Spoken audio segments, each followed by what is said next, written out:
Shalom, shalom. Brother Yair Bonyanyam coming with a quick hit. Pray it's edifying to the flock. I pray you learning from these videos that I'm posting for edification's sake. Before I get started, I'd like to give all honor, glory, and praise to Yahweh, Bahashem, Yahweh Shai, Bahashem, Rakha Kodash. Double honors to apostles, elders, great millstone. Shalom to the hopeful elect, and shalom to the speckled birds scattered to the four corners of the earth, who descend from the sea line of Israel, will look like the other nations. Shalom to you all. So, just going through different news feeds like I do every day to see what comes up, what's going on on the earth that I can relay back to the flock, and saw this one news clip. When I saw it, I just shook my head. I'm like, oh my goodness, here we go with this nonsense. I'm gonna play it, and then I'm gonna have some commentary and some scriptures to back up this news clip. Check it out.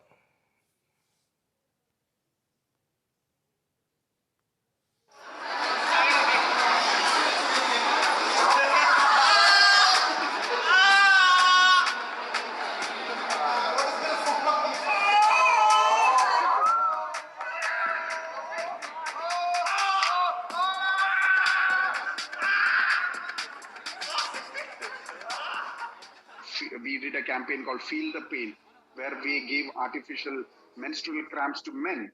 But that was only a point where men could feel the physical aspect. But there is an emotional swing to this physical aspect.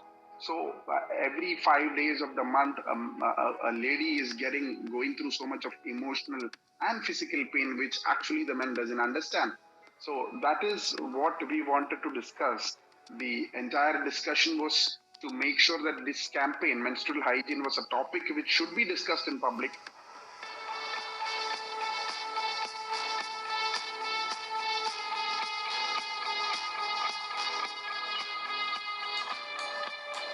So this record was never done before. It's not just pertain to India itself. I think in the whole over the world there is some kind of one taboo or the other pertaining to menstruation. So ultimately what we understand is that everyone wanted to talk about it, but there was no platform to talk about it, and Cup of Life became the platform to talk about it. People started openly speaking. Even younger generation started openly speaking about this particular topic in public spaces.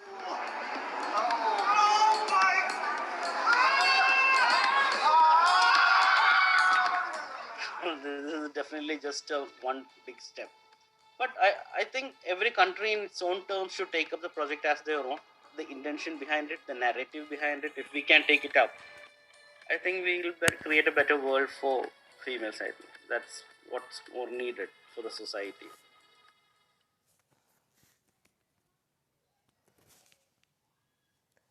Okay, so you saw the video, the news clip. This society, American Babylon, this, from this what the Western society has been pushing, is making men more and more and more feminized. Why does a man have to understand or feel a woman going through her menstrual cycle? Okay? It is not our place to understand these things. Yahweh Bahashem Yahweh Shai did not make us men, I'm talking about men, to go through these situations that women go through. So why is this society's pushing everything geared towards men understanding women more, understanding women going through, like I said, their menstrual cycles, women understanding women having birth pains, understanding women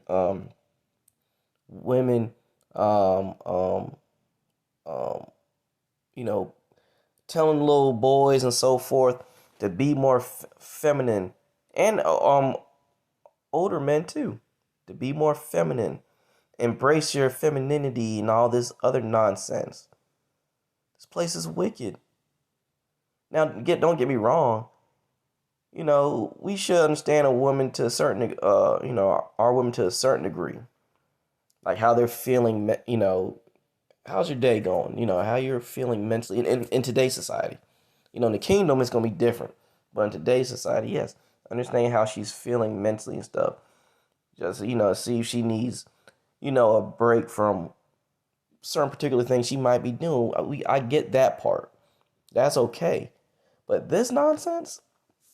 No. We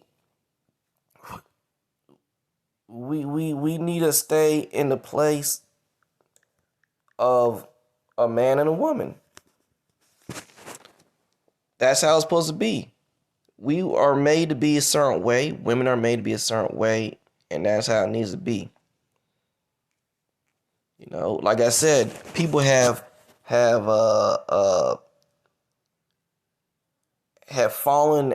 gone after how America Babylon has been pushing this whole sissified movement of men. And this is just another aspect of that. Everyone has drunken the wine of this filthy place. And that's why a lot of these nations are upset. They're mad.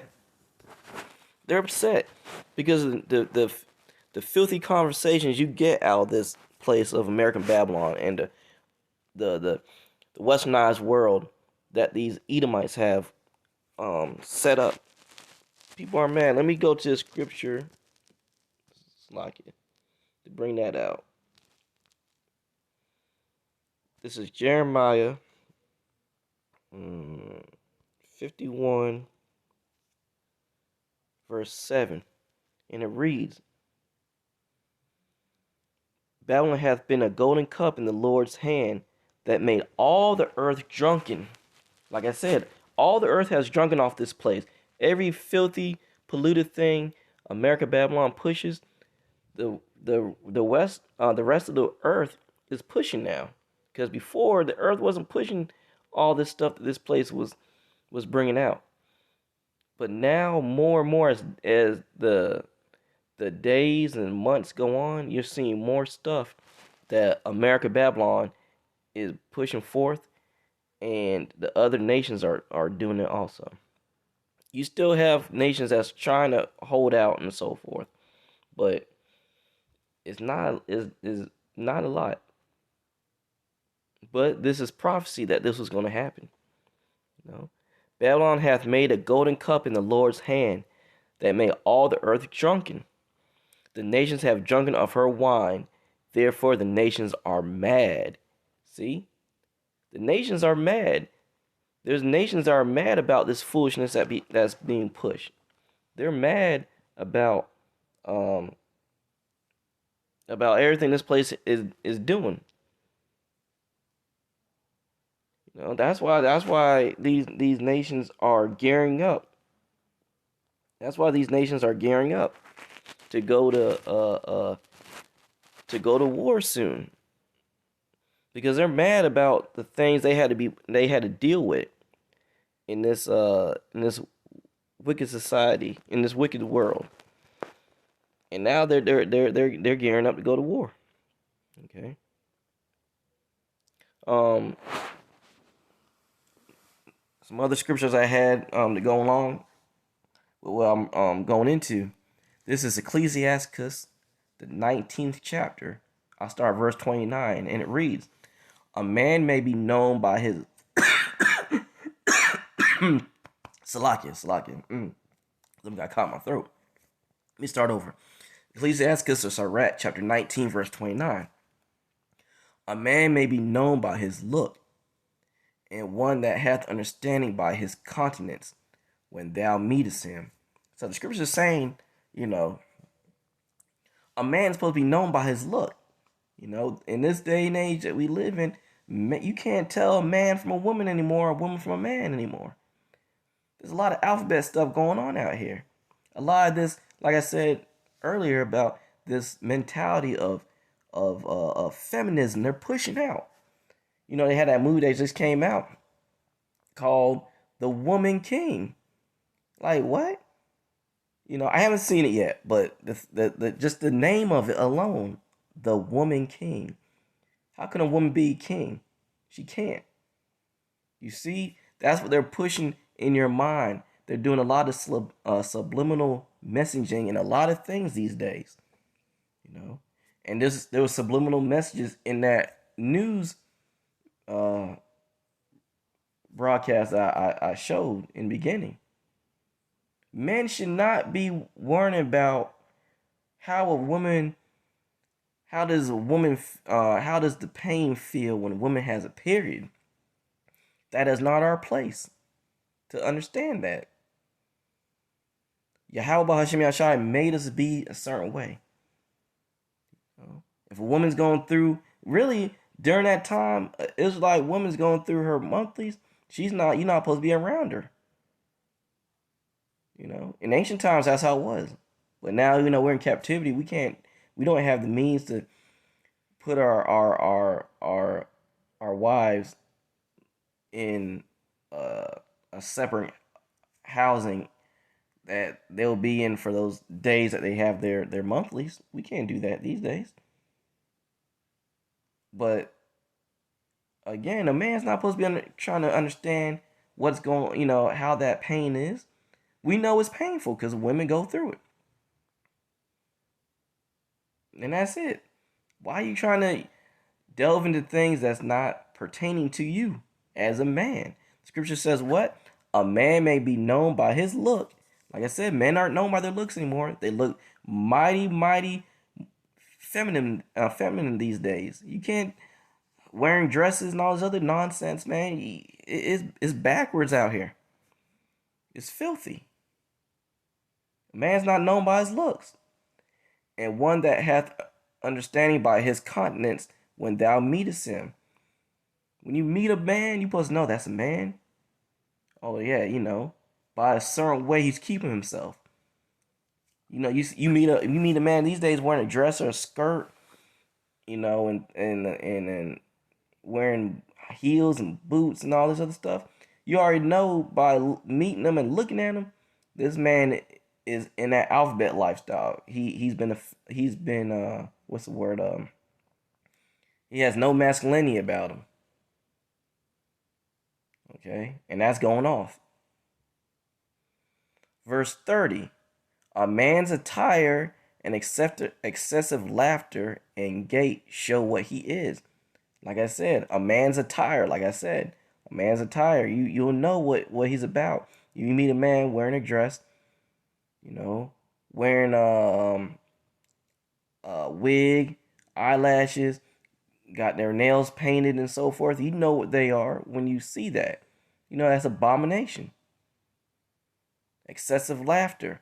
It's okay to laugh and so forth, but excessive laughter and whatnot, like always keying and laughing, and you know, there's a time and a place for everything. A man's supposed to be serious. You know, an Israelite man, especially an Israelite man, is supposed to be serious because we're coming in serious times. So, you know, like I said, there's a time and place for everything. You know, hold your peace. You know, you don't gotta be being that mirth spirit of just always cracking jokes and trying to be the you know what they say, the life of the party and things of that nature. No, cut that out. Cut out. You know, we're coming in serious times. It's time to get serious. See, Jake doesn't know when to be serious. Jake doesn't know when to be serious. Jake is always in that clown mode, being a jester. We don't got time for that. No. Like I said, the scripture says it shows what they are. So, you know, I started rambling. I don't want to keep going on, but let me just go on and end it here. Again, this society is pushing an agenda of making men unmasculine and putting women in a different category, making them more masculine, that's going off. Again, this news video shows men and these are Elamites, East Indians, but still I'm using them as an example. We need to be better. We need to be different, okay? We need to not worry about what how a woman's feeling in this in having periods and delivering a baby and having baby cramps and all that. That's not our place. Yahweh Hashem Yahshua made us a certain way. We're supposed to navigate in that manner, and that's it. I pray that I was edifying to the flock.